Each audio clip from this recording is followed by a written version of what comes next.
기도하고 성경 공부를 하도록 하겠습니다. 하나님 아버지, 오늘도 말씀을 통해서 늘 저희를 새롭게 해주시기를 원합니다. 그래서 신앙생활 하는 것이 나날이 더 성장하고 발전하고, 때로는 약해지더라도 그것을 발판으로 또다시 일어나고 새로워지는 경험이 있게 해 주옵소서. 예수님 이름으로 기도합니다. 아멘. 이번 시간에는 창세기 17장부터 22장까지를 공부하도록 하겠습니다. 육과 약속을 이루심이라는 제목하에 함께 공부하겠습니다.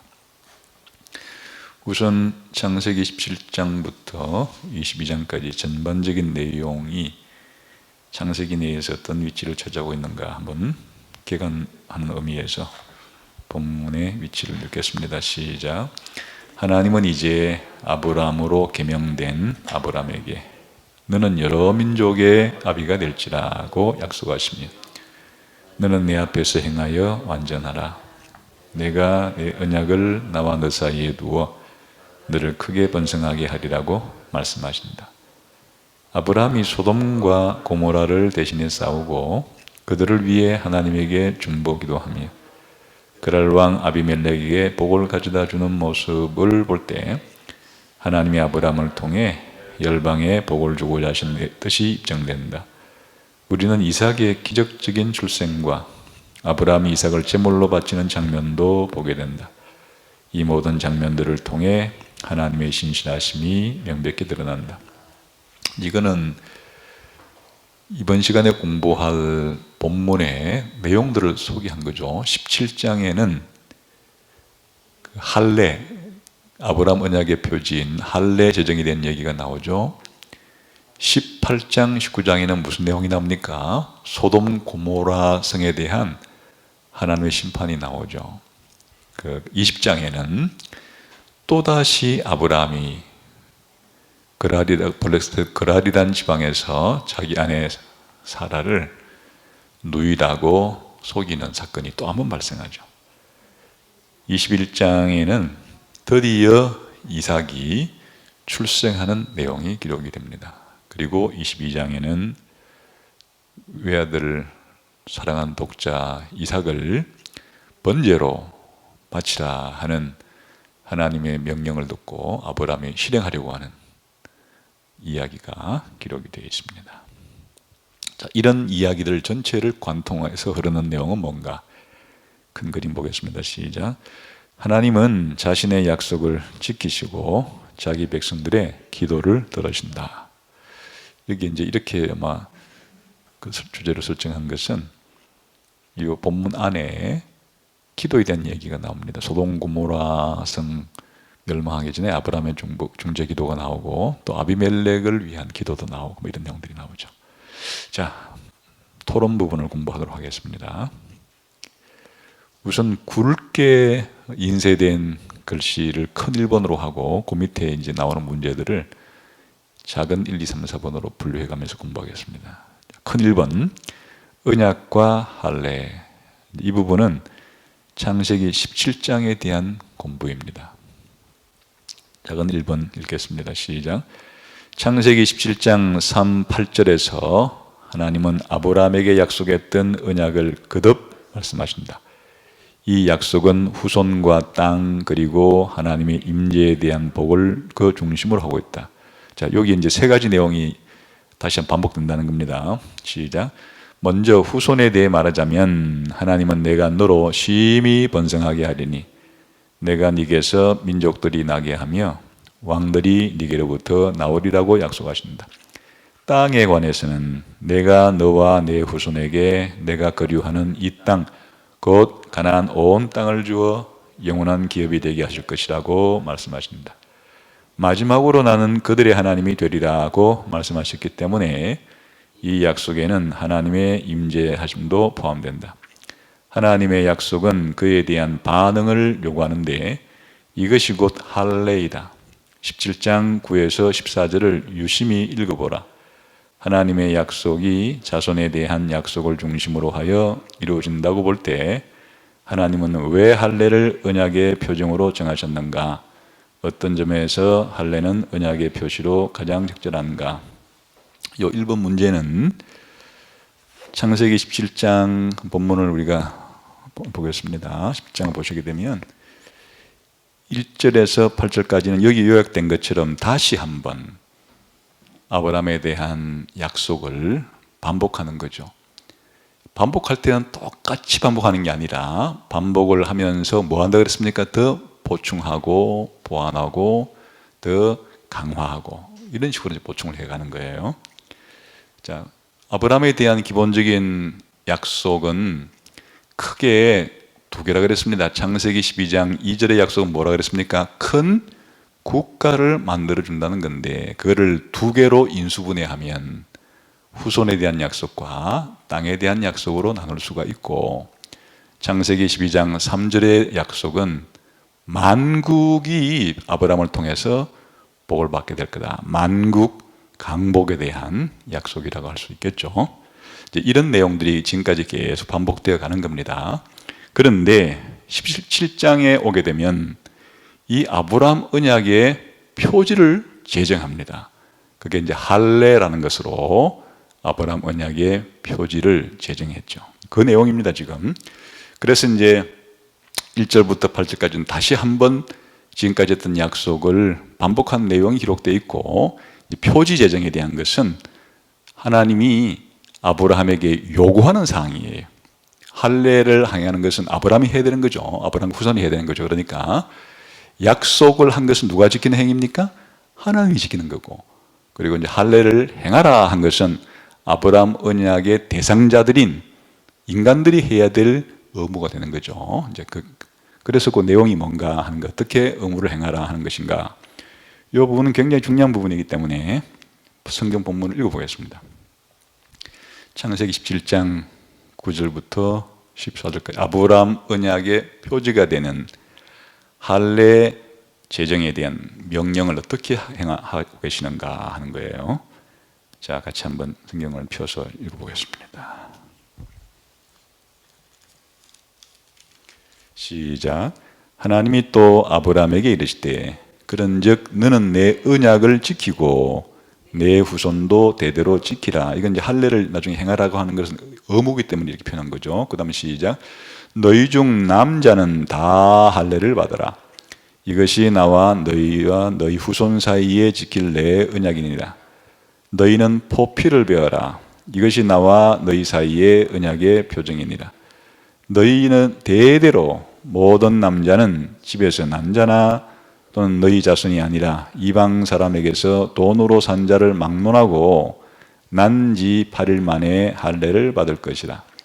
너희 집에서 난 자든지 너희 돈으로 산 자든지 할례를 받아야 하리니 이는 내 언약이 너희 살에 있어 영원한 언약이 되려니와 할례를 받지 아니한 남자 곧 그 포피를 베지 아니한 자는 백성 중에서 끊어지리니 그가 내 언약을 배반하였음이니라. 이렇게 이제 할례 제정에 대한 명령을 하셨죠.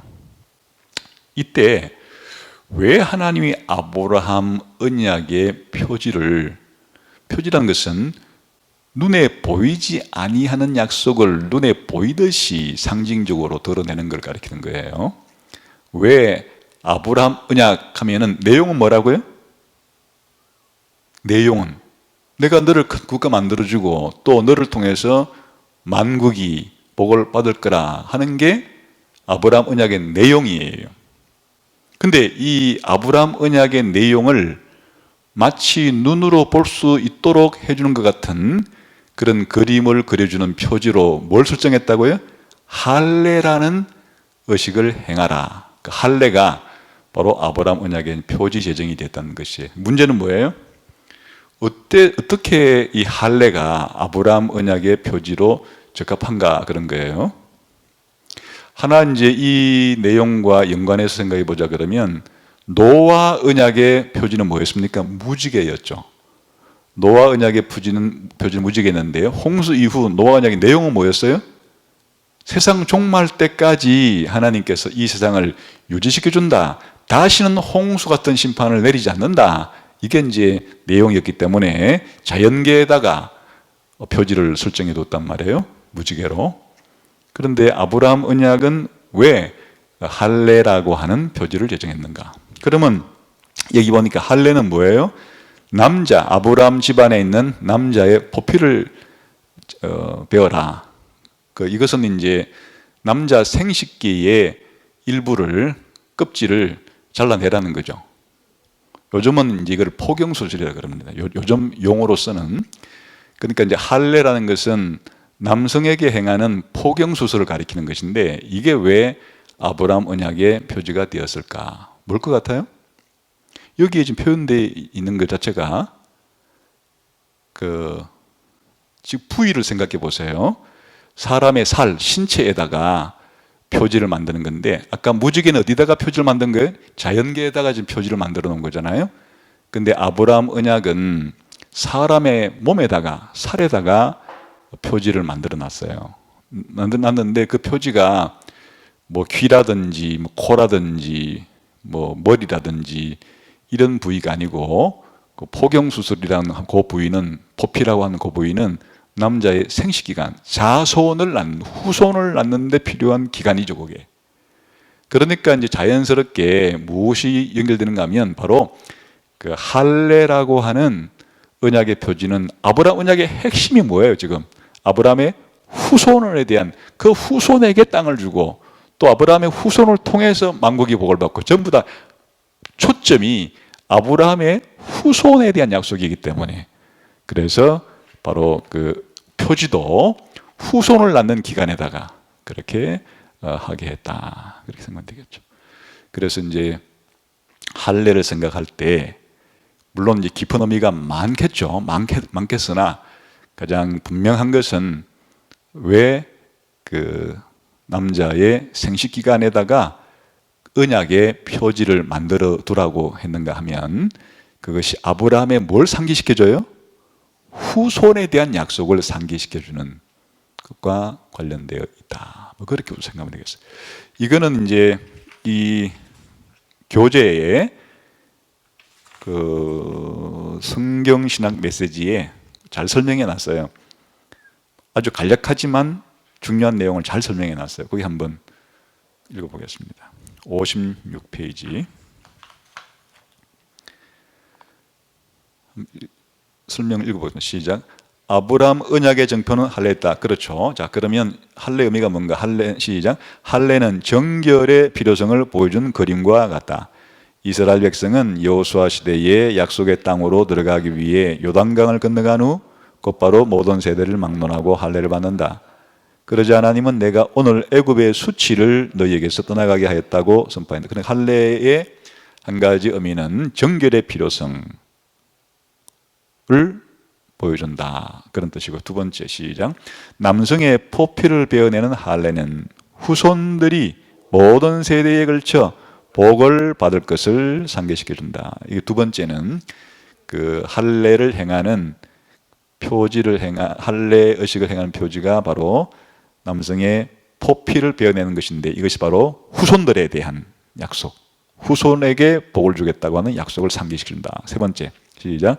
혈육뿐 아니라 이방인들도 함께 할례를 받는 장면은 처음부터 하나님이 계획했던 열방 만국을 향한 하나님의 뜻을 보여준다. 그런데 아브라함의 몸으로 직접 난 자식들에게만 할례를 행하라 그러지 않고, 돈으로 사온 사람들, 이방인 중에서 돈으로 사온 사람들, 아브라함 집안에 이방인으로 와서 노예로 있는 사람들이 자식을 낳아도 아브라함의 집안에 있는 사람들은 할례를 행하라 한 것 자체는 무엇을 또 상기시켜 주는 효과가 있다고요?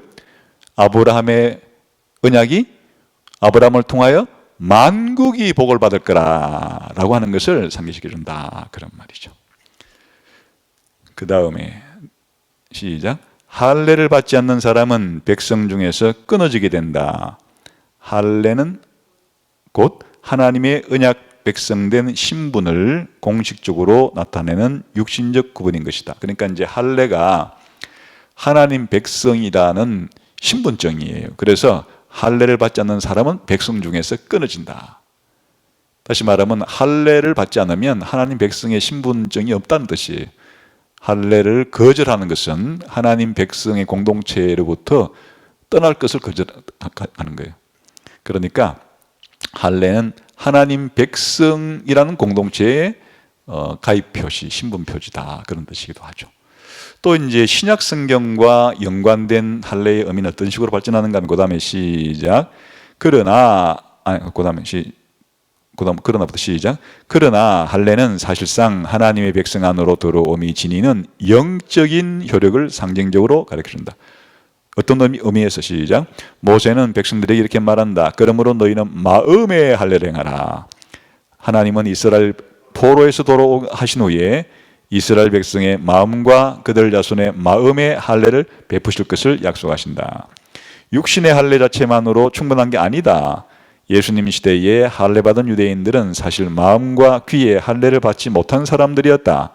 바울은 마음의 할례를 행하여 영적 갱신을 이루는 것이 할례의 참된 의미이기 때문에 표면적 육신의 할례는 있으나 이면적 영의 할례가 없는 상태는 아무런 유익이 없다고 말한다.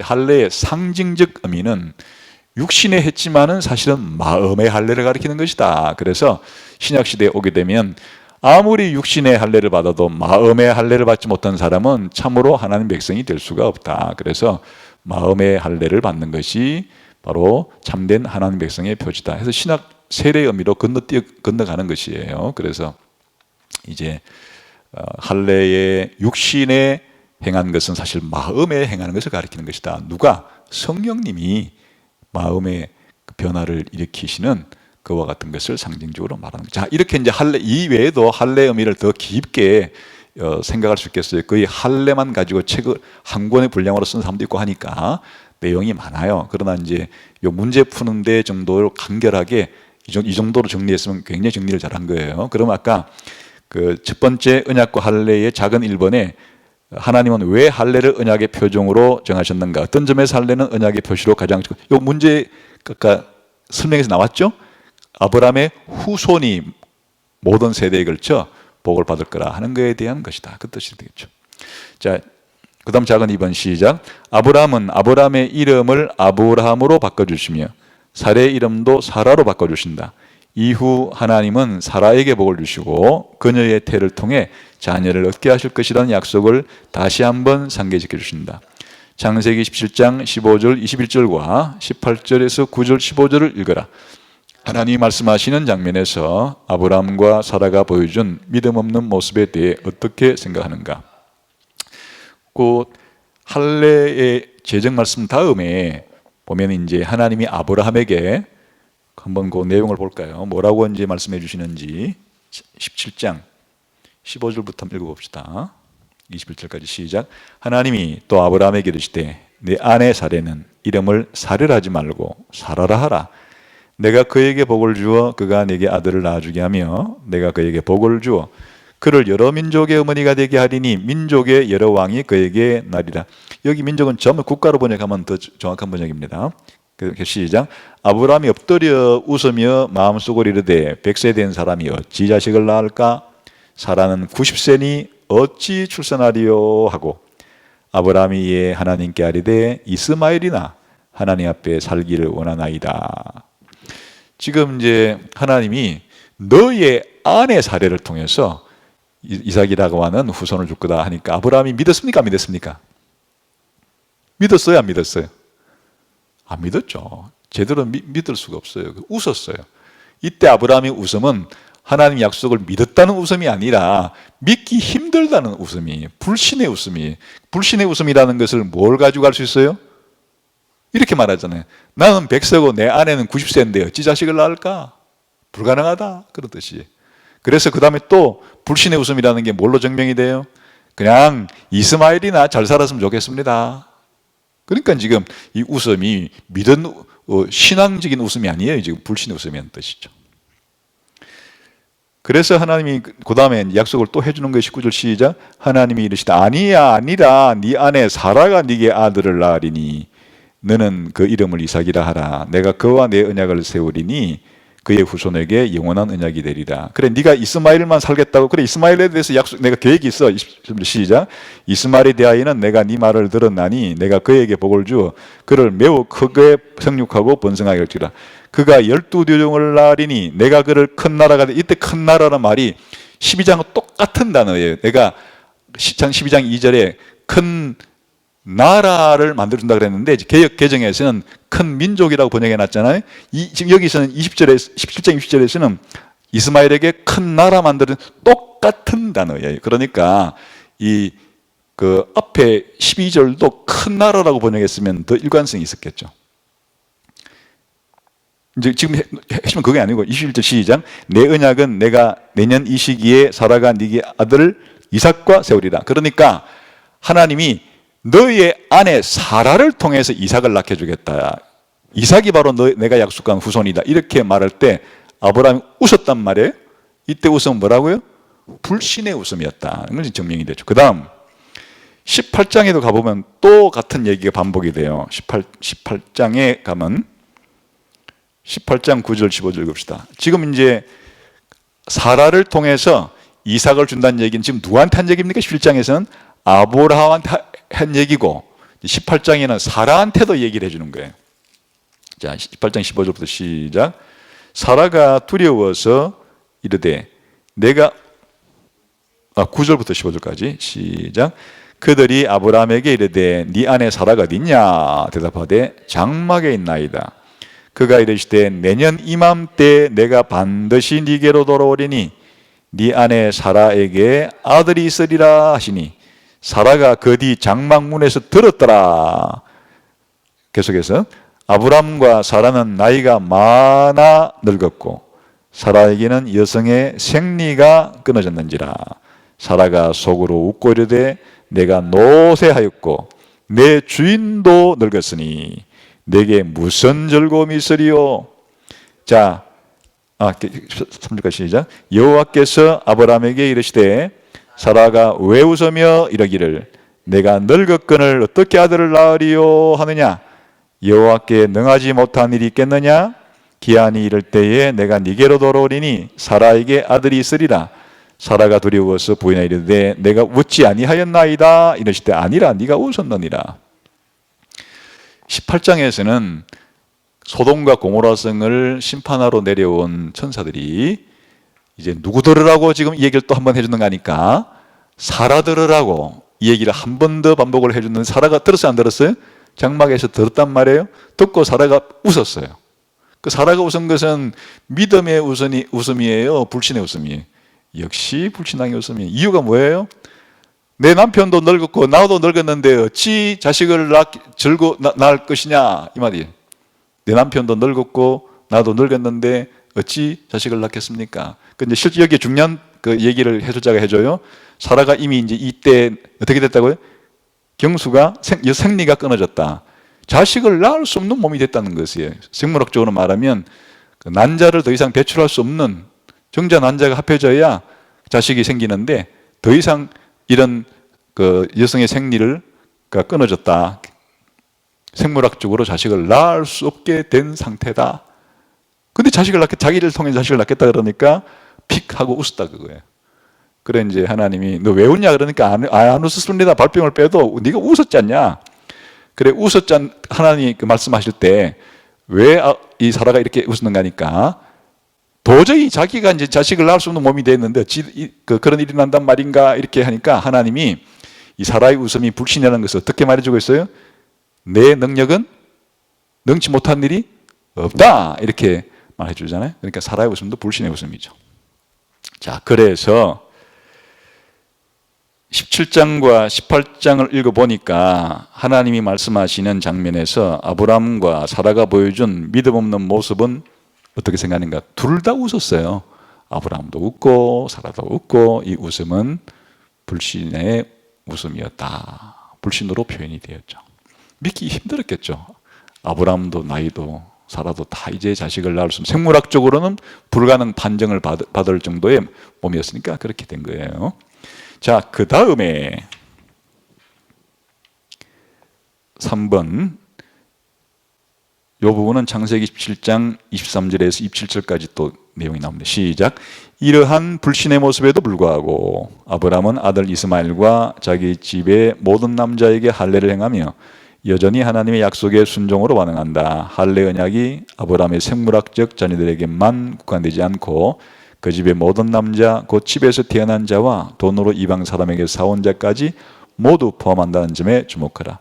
이러한 사실이 땅의 모든 족속이 너로 말미암아 복을 얻을 것이라는 하나님의 약속을 어떻게 반영하고 있는가? 이것도 아까 할례 설명에서 나왔죠. 지금 이 부분은 이제 아까 9절에서 14절까지는 할례를 시행하라라는 명령이었고, 여기 나오는 23절부터 27절까지는 아브라함이 다 명령을 실행했다 그런 얘기예요.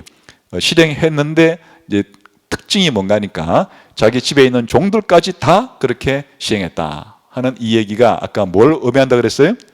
창세기 12장 3절에 땅의 모든 족속이 너를 통하여 복을 받을 것이니라 한 것에 대한 반영이다 그런 말이죠. 그런 면에서 할례는 이스라엘 민족에게만 한정적으로 행하는 폐쇄적인 의식이 아니에요. 할례는 개방적인 의식이에요. 누구까지 다 들어올 수 있는 이방인까지도 아브라함의 집안에 들어오기만 하면 받을 수 있는 의식이니까 개방적인 의식이지 이스라엘 민족에게만 폐쇄적인 의식은 아니었다 그 말이에요. 그래서 이제 이런 것이 껍데기는 지금 마치 아브라함의 혈통적인 후손들에게만 행하는 것처럼 우리가 흔히 인식들을 많이 하고 있죠. 그러나 알맹이에 들어가 보면 처음부터 할례라는 의식 속에 이방인까지 포함하라고 하는, 아무나 이방인은 아니에요. 아브라함 집안에 들어온 이방인을 가리키는 거죠. 들어온 이방인들에게는 개방되어 있는 의식이었다 그런 말이죠. 자, 그러면 이제 그 다음부터 18장부터 20장까지 공부하겠는데요. 큰 제목을 아브라함과 열방, 열방이라는 말도 물론 만국이란 뜻인데 열방이란 말보다는 더 어감이 피부에 와닿게 하려고 그러면 만국이라고 하면 돼요. 열방기라고 한 거죠. 만국기 하면 금방 머리 떠오르잖아요. 그러니까 아브라함과 만국과의 관계를 다룬다. 자, 여기에서 작은 1번 시작. 열방을 향한 하나님의 뜻은 창세기 18장 중반절 이후 계속해서 나타난다. 1~8절에서 하나님은 세 사람과 함께 아브라함을 찾아오신다. 아브라함은 즉시 그들을 후하게 환대한다. 18장 9절에서 15절에서 하나님의 약속이 되풀이 되고 이제 소돔과 고모라에 대한 하나님의 심판도 확실하게 된다. 그러나 아브라함은 하나님과 대화를 주고받는 가운데 소돔과 고모라를 위해 중보함으로써 이 열방 나라들에도 복을 주고자 하신다. 우리는 여기서 하나님의 심판의 기준을 6차례나 낮추도록 간청하는 아브라함의 끈질긴 모습을 보게 된다. 아브라함과의 친밀한 관계를 근거로 집요하게 간구할 수 있었던 것이다. 이런 모습을 통해 우리는 기도의 본질에 대해 무엇을 배울 수 있겠는가? 하나님의 심판 앞에 아브라함처럼 우리를 대신해서 중보해 주는 인물이 필요한 이유는 무엇인가? 그 인물은 누구인가? 우리가 잘 알고 있는 내용이죠. 소돔과 고모라 성을 심판하겠다는 것을 아브라함에게 하나님 미리 알려주자 아브라함은 소돔과 고모라의 구원을 위한 기도를 시작하죠. 여기서 10명까지 계속 내려가는 6차례에 깎고 가지고 10명까지만 의인이 있어도 소돔 고모라 성에 대한 심판을 면제시켜 주겠다고 하는 약속을 받아내죠. 여기 아주 유명한 아브라함의 중재 기도가 나오는데 소돔과 고모라를 위한 중재 기도였어요. 자, 이때 기도의 본질이 뭔가? 기도의 본질은 하나님과의 교제예요. 이렇게 끈질기게 하나님께 기도하는 거에서 기도의 본질은 내가 원하는 소원을 하나님께 받아내는 것이 아니고 하나님과의 교제에 있는 거예요. 기도를 많이 한다는 것은 내가 하나님께 가지고 있는 이 소원 덩어리들을 잘 얻게 하는 수단의 통로가 아니고 하나님의 뜻을 알아서 그 하나님의 뜻이 이루어지도록 하는 과정에서 하나님과의 친밀한 교제를 상징하는 거다. 그래서 기도를 많이 하면 하나님과의 교제가 깊어진다는 얘기지 기도를 많이 하면 내 소원을 잘 들어준다는 얘기가 아니에요. 우리가 잘못된 소원을 가지고 있을 때는 하나님 안 들어준다 그랬죠. 무조건 그냥 어떤 소원이든지 기도만 많이 하고 열심히 하면 내 소원을 들어주는 게 아니고 하나님의 뜻이 아닌 걸 기도하면은 아무리 많이 하고 아무리 열심히 해도 안 들어준다. 기도는 하나님이 뜻하시는 바가 이루어지도록 하는 것인데 그 과정에서 하나님과 친해진다. 기도를 많이 하면 하나님의 뜻을 더 잘 알게 되고 하나님의 뜻이 더 잘 이루어지게 해달라고 하고 하나님과의 관계가 깊어지는 게 기도의 본질이다. 쉽게 말하면 하나님과의 대화죠. 대화니까 하나님과의 친밀함을 가리키는 거예요. 그 다음에 이렇게 소돔 고모라 성의 멸망을 앞두고 아브라함이 하나님께 간절히 6번씩이나 이렇게 간구한 것은, 이것은 이스라엘 민족, 아니 아브라함의 자손을 위한 지금 간구가 아니잖아요. 소돔과 고모라라고 하는 그 아브라함의 자손을 벗어난 사람들을 위해서 이렇게 중보하는 이런 중보 기도의 이유와 이런 필요한 인물이 누군가 우리를 위해서 이렇게 해줄, 그게 이제 이것은 뒤에 나오는 55페이지에 나오는 복음 메시지에 있는 그 항목에 잘 설명해 놨기 때문에 그걸 읽으면 그냥 대답이 돼요. 이런 문제는 그냥 뒤에 있는 문제를 그대로 읽고 답을 달도록 만들어 놓은 거예요. 한번 뒤에 55페이지에 중보자 중재자난을 읽어보겠습니다. 시작. 하나님이 소돔과 고모라의 심판이 임박음을 드러내시자 아브라함은 중보자와 중재자로서 일에 관여한다. 아브라함은 하나님 앞에 6차례나 나오면서 이 성읍들을 위하여 중보한다. 이와 유사하게 이스라엘이 금송아지를 만들어 죄를 범함으로 인해 하나님이 그들을 완전히 멸하러 가시자 모세가 이스라엘 백성들을 위해 이제 그들의 죄를 사하시옵소서, 그렇지 아니하오시면 원하건대 주께서 기록하신 책에서 내 이름을 지워버려 주옵소서라고 단언한다. 아브라함이 소돔과 고모라를 위해 그랬던 것처럼 모세는 이스라엘을 위해 무너진 데를 막아서서 하나님의 은혜를 간구했던 사람이다. 바울 또한 마찬가지로 당시 이스라엘 민족을 위해 간구했다. 나의 형제 곧 고륙의 친척을 위하여 내 자신이 저주를 받아 그리스도에게서 끊어질지라도 원하는 바로라. 성경의 이 모든 예들은 무너진 우리를 살리기 위해 언약의 중보자 되시고 중재자 되시는 우리 주 예수님을 궁극적으로 바라보게 한다. 그리스도께서 우리를 위하여 저주를 받은 바 되사 율법의 저주의 소리를 속량하셨으니. 그러니까 아브라함의 이 중재 기도, 아브라함의 중재자됨은 곧 궁극적으로는 예수 그리스도께서 하나님과 우리 사이에 중재자가 되셔서 중보자가 되셔서 우리를 위해 간구하시는 것을 모형적으로 예표할 수도 있다, 그런 뜻이죠. 이런 분이 계신 거예요. 바로 예수님이 우리의 구원을 위한 중보자이시다, 그런 말이죠.